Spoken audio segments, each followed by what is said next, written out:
We welcome you back to the final segment of this week's edition of Sun Devil Extra from the Mountain America Credit Union Sun Devil Radio Network. I'm Tim Healey, the radio play-by-play voice of Sun Devil football, men's basketball, and baseball. Delighted to be your host this week.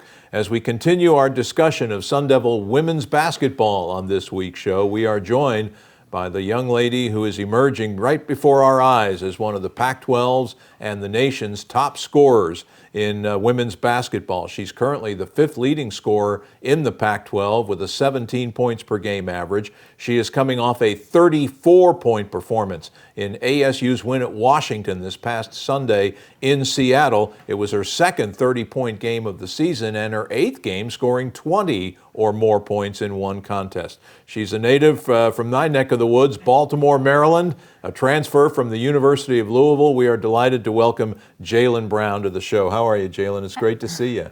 I'm good. How are you? I'm doing well. You're going through quite a stretch right now. You've really hit your stride as a scorer, haven't you? Yes. What have been the key factors, in your opinion, in your terrific play of late?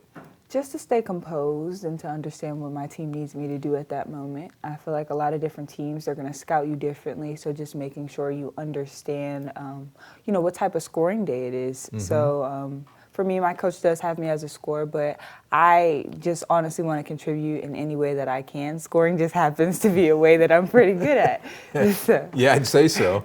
Take us back to that game at Washington on Sunday in Seattle. We talked with your coach, Natasha Adair, in the previous segment about how the Huskies came into that game as one of the top teams in the nation in scoring defense, and you were able to put 20 points on the board, an extra 20 more than what they give up per game, and including your 34. What were some of the keys in the team's success at Washington Sunday? Honestly, I think the energy before the game, like everybody was locked in. We knew what the scouting report was. We knew what we were going to do. So when we got out there, shots are falling. The energy is just filling the air. I think Washington did a good job at playing defense. However, I feel like we were more locked in when it came to, offensively and things like that. So just understanding what they were giving. If they were giving the shot, that's what we were taking. We were making the one more pass, getting open looks, getting everybody engaged. And I think when that happens, everybody's confident and they know that you believe in them, so they're going to do their job. And I think our team did a phenomenal job at, making sure that we were all locked in together, playing together. Now, obviously, the team had lost its first 6 Pac-12 games going into the Washington game. What is it about your group that enabled you to just continue to chip away, persevere, keep working hard, and finally getting the rewards of your effort with a great win on Sunday?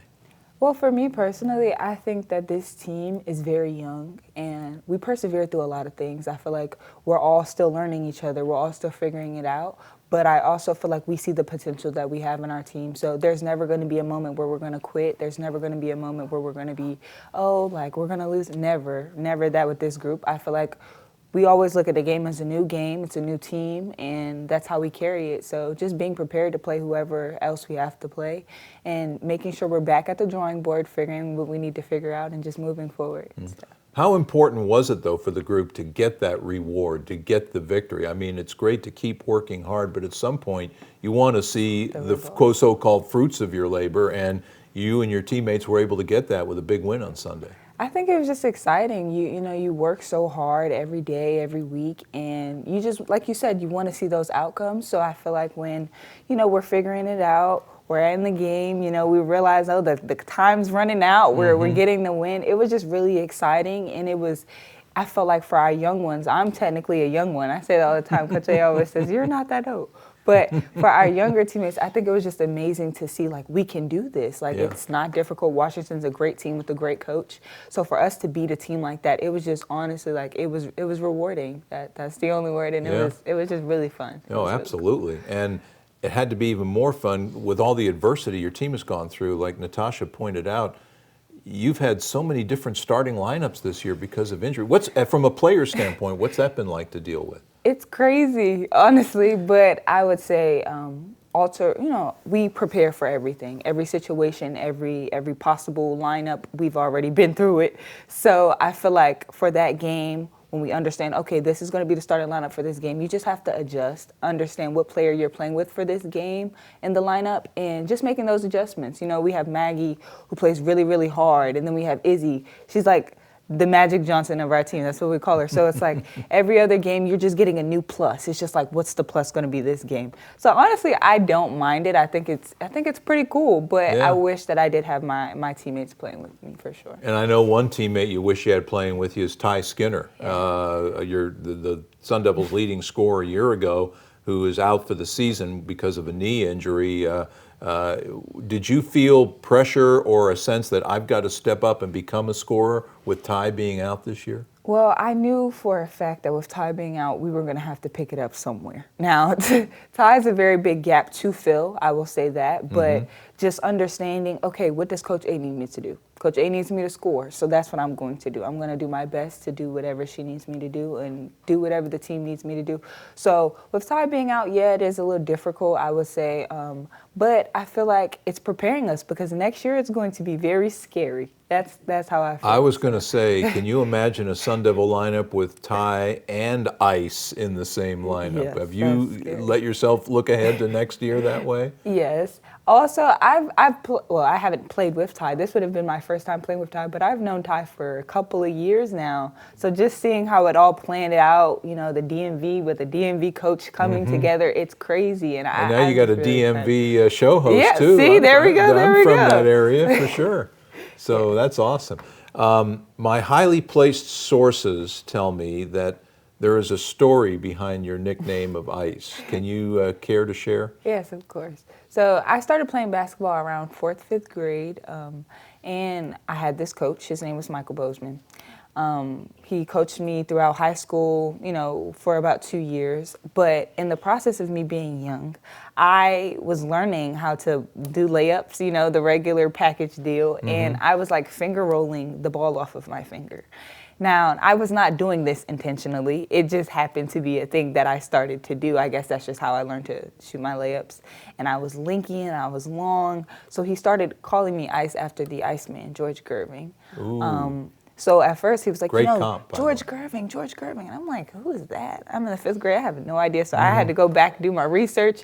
But after figuring out who it was, I wasn't disappointed about who he was comparing me to. So it was pretty Trust cool. me, I am old enough that I saw a lot of the Iceman, George Gervin.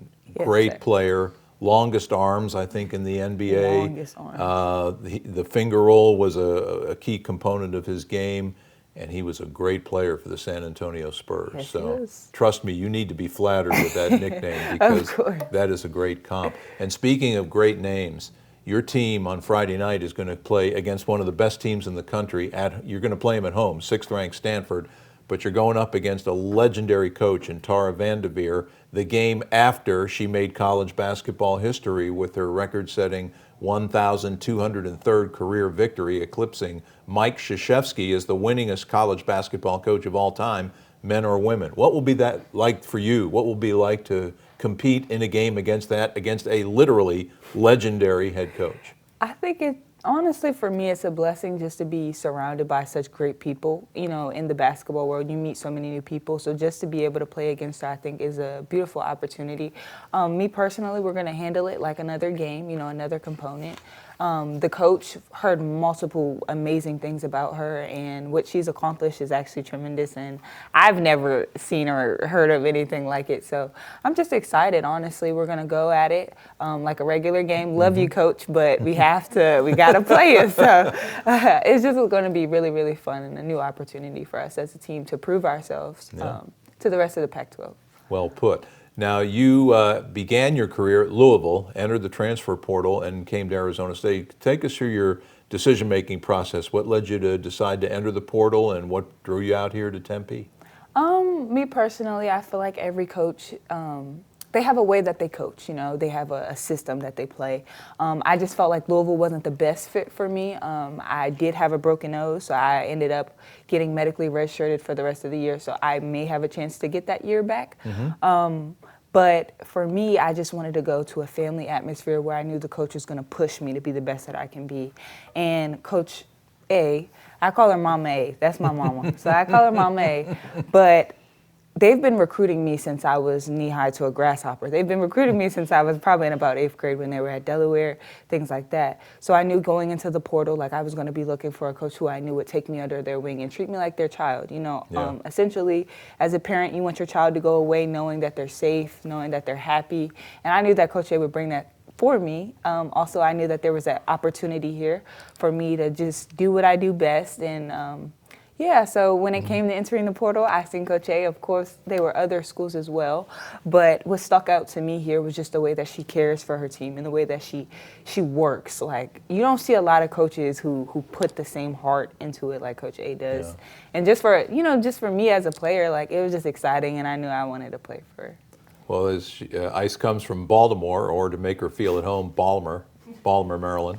But clearly you feel at home. I was going to ask you what it's like being so far away from home, but it sounds like you got a home here, don't you? I think that when you're surrounded by people you love and when you're surrounded by, just great teammates, it feels like home anywhere. I mean, it is a little far. I'm not going to lie. The 6-hour flight is crazy going back home. Yeah. But just to be out here with people who genuinely care about you, you don't feel homesick very much. My mom's like, "You don't want to come home?" I'm like, "No, I'm fine. It's hot here." Like, so I'm great. Yeah. Yeah. Well, you keep up the great work because you're playing terrific basketball right now, and I really think there are great days ahead for the Sun Devil women's program with you in the lineup. Great to see you, Jaylen. Thanks for coming on with us. Thank you. That's Sun Devil guard Jaylen Brown, our guest on this segment of Sun Devil Extra. And with that, we drop the curtain on this week's show, and we thank you for joining us. Our thanks to our executive producer, Arizona State Senior Associate Athletic Director Doug Tamaro. Thanks as well to our terrific engineer producer, Sean Crespin